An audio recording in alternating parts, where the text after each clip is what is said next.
Okay guys, welcome to this YouTube channel. So you already know this is Stiffler.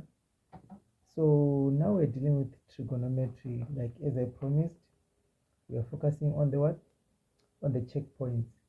After the lessons, I gave you the checkpoints. So now we're focusing on the checkpoint. So this is checkpoint 1, where we're solving theorem of Pythagoras, right? So let's look at the first question there. So they said find the value of x, right? So find the value of x. So if you're trying to find the value of x there, so you can see this angle can be the what? The theta there. It can be the theta. So this can be our theta. Now let's try to find the value of x, right? So if you're trying to find the value of x there, we said the hypotenuse squared is equals to the opposite squared plus the adjacent squared, right? So our hypotenuse there, it is 12. So it means that our 12 squared is equals to our opposite, which is x squared, plus our adjacent, which is 15 squared, right? So our 12 squared gives us 144 being equals to x squared plus, was that correct? Okay, 15 squared. So if you can check now, it means that this thing is unsolvable. But it means that there was a mistake in this sum, because we can find that our 144 minus 225 is equals to our x squared. So it means that our x squared must be negative negative what? So this is negative 111, right? So we must find the square root of that. So which means we don't have the square root of the negative number. So this is unsolvable, or we can say what? No solution. So this is in case you find something like this, right? So we have to know that our hypotenuse always have to be longer than all the other side, right? So it means that this sum was unsolvable. So this, I think it had a mistake from where I copied this, but so this is unsolvable. So let's move to the next question, right?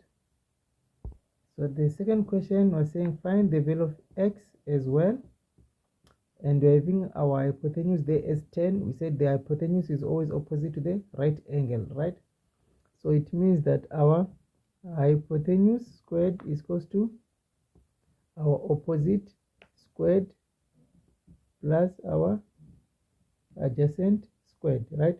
And our hypotenuse there, it is 10. So our 10 squared is equals to our opposite, which can be x squared plus the adjacent, which is 4 squared, right? And then it means that our 10 squared gives us 100 being equals to x squared plus 4 squared gives us 16.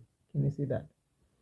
So it means that our 100 minus 16 should be giving us our x squared. So it means that our x squared would be equals to what? It means that our x squared would be equals to 100 minus 16, which gives us 84. So it means that our x, we are going to do a square root both sides. So our x would be equals to, you can do the square root there, what do you find? So in many calculators, it will give you 2 the root of 21, right? So this is our value of x according to this case, right? So let's go on to the next question, number 3. So now on number 3, they said we must find the value of y. So this is our 90 degrees. We must find the value of y, right? So y now in this case, it is the hypotenuse, right? So we're trying to find the hypotenuse. But what do we know? We know that our hypotenuse squared is equals to our opposite squared plus our adjacent squared. So our hypotenuse in this case, it is y. So y squared is equal to our opposite being 17 squared plus our adjacent, which is 14 squared. So our y squared becomes what? So this becomes our 289 plus and 14 squared is 196, right? So now we can add the 2, so it means that our y squared will become 2. So this, if we add the 2, we are going to get 485. Now we can do the square root both sides. So it means that our y becomes what? Our y becomes, it becomes that, or you can change that answer to be 22.02 units. So now it will depend on the units that you are given. If you are given centimeters, they need to be centimeters. Meters, they need to be meters, right? So that is our checkpoint 1. If you haven't subscribed, please subscribe and wait for the checkpoint 2 answers or solutions, right? See you on the next one.